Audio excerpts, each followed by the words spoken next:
امریکہ کی جانب سے خلیج عمان میں ایرانی بندرگاہوں کی ناکہ بندی کا سلسلہ جاری ہے۔ امریکی سینٹرل کمان نے ناکہ بندی آپریشن کی نئی تصاویر جاری کی، جس میں امریکی اہلکاروں کو مختلف امور کی انجام دہی میں مصروف دیکھا جا سکتا ہے۔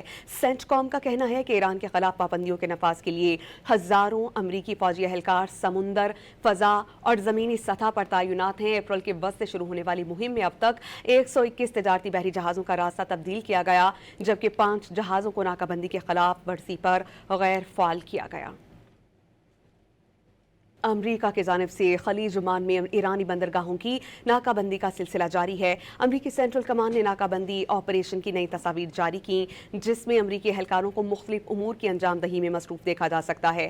سینٹ کام کا کہنا ہے کہ ایران کے خلاف پابندیوں کے نفاذ کے لیے ہزاروں امریکی فوجی اہلکار سمندر، فضا اور زمینی سطح پر تعینات ہیں۔ اپریل کے وسط سے شروع ہونے والی مہم میں اب تک 121 تجارتی بحری جہازوں کا راستہ تبدیل کیا گیا، جبکہ 5 جہازوں کو ناکہ بندی کے خلاف ورزی پر غیر فعال کیا گیا۔